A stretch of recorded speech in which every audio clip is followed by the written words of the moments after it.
মমতা বন্দ্যোপাধ্যায় যখন সর্বোচ্চ আদালতে সওয়ালের কথা বলছেন, আবেদনের কথা বলছেন, তখন বিরোধী দলনেতা তিনি প্রশ্ন তুলেছেন। সুপ্রিম কোর্টে তো আগেও গিয়েছিলেন, কি হয়েছে? এবার কি বললেন সুকান্ত মজুমদার, দেখুন। এর আগেও সুপ্রিম কোর্টে গেছিল, সুপ্রিম কোর্ট দু গালে থাপ্পড় মেরে নন্দলাল করে তাড়িয়ে দিয়েছে। ঠিক আছে, যদি কোনো স্পেসিফিক অভিযোগ থাকে এআই এর ব্যবহার করা যাবে না, এটা কে কোথায় লেখা আছে? এআই এর তো ব্যবহার এখন সব জায়গায় হয়, ডিফেন্সে হয়, শিক্ষা ক্ষেত্রে হয়, হেলথ সেক্টরে হয়। এআই দিয়ে যদি নির্বাচন কমিশন কাজ করে, এআই যে কাজ 10 বছরে হওয়ার সেটা 1 বছরে হয়ে যায়। অন্যদিকে ফের মুখ্যমন্ত্রীর নিশানায় মুখ্য নির্বাচন কমিশনার। ফের জ্ঞানেশ কুমারকে ভ্যানিশ কুমার বলে নিশানা করলেন মুখ্যমন্ত্রী মমতা বন্দ্যোপাধ্যায়। গণ আদালতে বিচারের হুঁশিয়ারি মমতা বন্দ্যোপাধ্যায়ের। ফের জ্ঞানেশ কুমারকে ভ্যানিশ কুমার কটাক্ষ মুখ্যমন্ত্রীর। পাল্টা বিরোধী দলনেতা। বোঝাই যাচ্ছে যে স্টাইলে ভোট করার সেটা পারছেন না। মুখ্যমন্ত্রীকে পাল্টা আক্রমণ শুভেন্দু অধিকারী।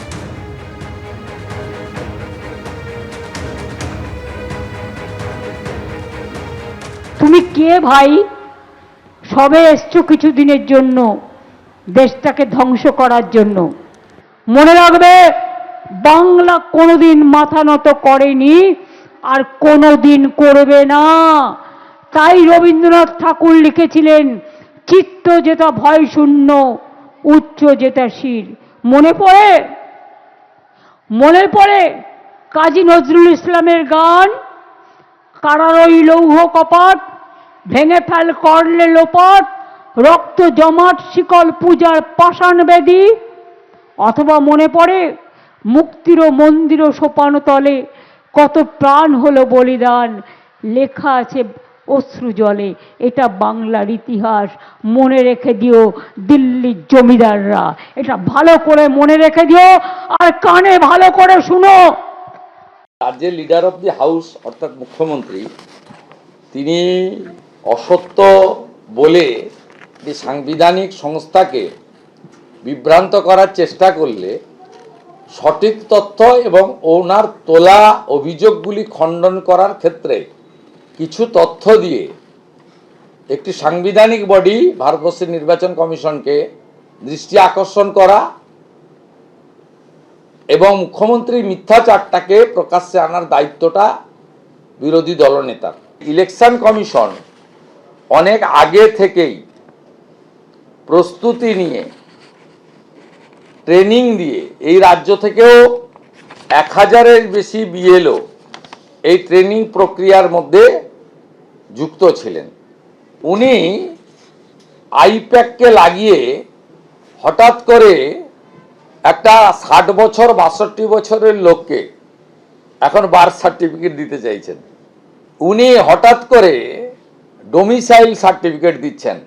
ডোমিসাইল সার্টিফিকেট 10 বছর না হলে সে সার্টিফিকেট অ্যাকসেপ্টেড নয়। ইলেকশন কমিশনের সফটওয়্যার এত আপডেটেড, ওরা এআই ফটো স্ক্যান লাগিয়েছে। আপনার ভুয়া বার্থ সার্টিফিকেটগুলো বিএলওরা এবং ইআরওরা আপলোড করছে, ডিওদের কাছে, ওরা রিজেক্ট হচ্ছে। ওবিসি নিয়ে সুপ্রিম কোর্টের যে জাজমেন্ট রয়েছে, কাট অফ ডেট রয়েছে, সাল রয়েছে, তারপরে যদি আপনি সবাইকে ওবিসি করতে আরম্ভ করেন, ওবিসি কারা হবে তো ওবিসি কমিশন এবং ভারতবর্ষের পার্লামেন্ট বলে দিয়েছে। কিন্তু আপনি সবাইকে দিয়ে দিতে চাইছেন, 98% মুসলিম জনগোষ্ঠীকে দিয়ে দিতে চাইছেন ওবিসি সার্টিফিকেট। মৃত কিন্তু তাও নাম রয়েছে সন্তোষপুরের খসড়া ভোটার তালিকায়। বহুদিন আগেই মৃত, তাও মা ছেলের নাম খসড়া তালিকায়। ইচ্ছে করেই খসড়া তালিকায় মৃতদের নাম রয়েছে, এমনটাই অভিযোগ তুলেছে সিপিএম। যা বলার কমিশনকে বলবো। মৃত ভোটার বিতর্কে প্রতিক্রিয়া বিএলওর।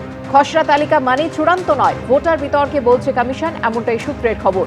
অন্যকে দিয়ে ফর্ম পূরণ, জানতাম না কিভাবে মৃতের নাম বাদ দেওয়া যায়। মৃত তাও খসড়া তালিকায় জীবিত থাকা বিতর্কে, এমনটাই দাবি করেছে মৃতের পরিবার।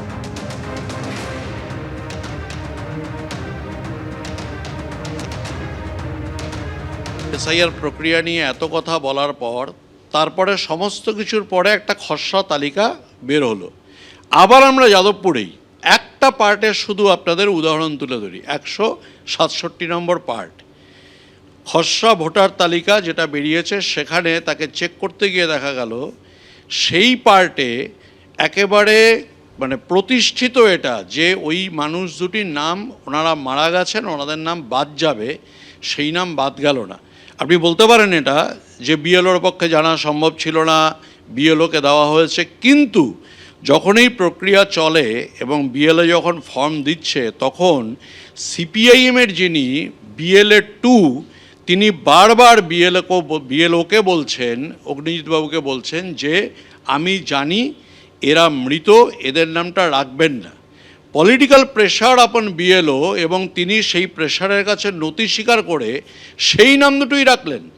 বামেদের তরফ থেকে অভিযোগ করা হয়েছে যে 167 নম্বর পার্টে এই সুমন চক্রবর্তী, যিনি আপনার দাদা, এবং আপনার মা লীলা চক্রবর্তী দুজন মারা গিয়েছেন, কিন্তু তারপরেও যে খসড়া তালিকা প্রকাশ হয়েছে সেই খসড়া তালিকাতেও ওনাদের দুজনের নাম রয়ে গিয়েছে, ভুয়ো ভোটার রয়েই গিয়েছে।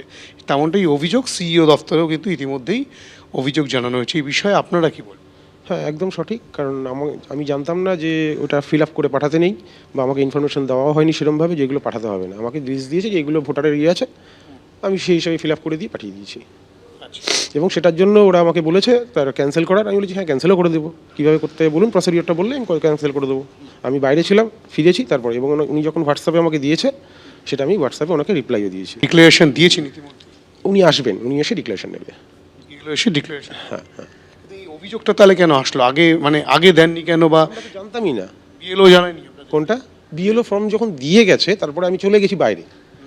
এখানে ওনারও ভুল নয়, আমারও ভুল নয়। আচ্ছা, কারণ আমরা এগুলো ডিটেলস জানি না। এসআইআর এবার এসআইআর বলে যে ফর্ম ভোটার কার্ডের নাম আছে, আমি বলেছি হ্যাঁ ভোটার কার্ডের নাম আছে, নিয়ে নিয়েছি। আচ্ছা। এবার সেই অনুযায়ী, হ্যাঁ সেই হিসাবে নিয়েছি। নাহলে সুমন চক্রবর্তী তার মানে মারা গিয়েছেন, লীলা চক্রবর্তী হ্যাঁ হ্যাঁ একদম একদম মারা গেছেন। আপনারা তাহলে বাদ দেওয়ার প্রক্রিয়া করবেন? একদম অবশ্যই করবো, কেন করবো না? যখন জেনে গেছি যেটা বাদ দিতে হবে, তা আমাকে বাদ দিতেই হবে। এবিপি আনন্দ, এগিয়ে থাকে, এগিয়ে রাখে।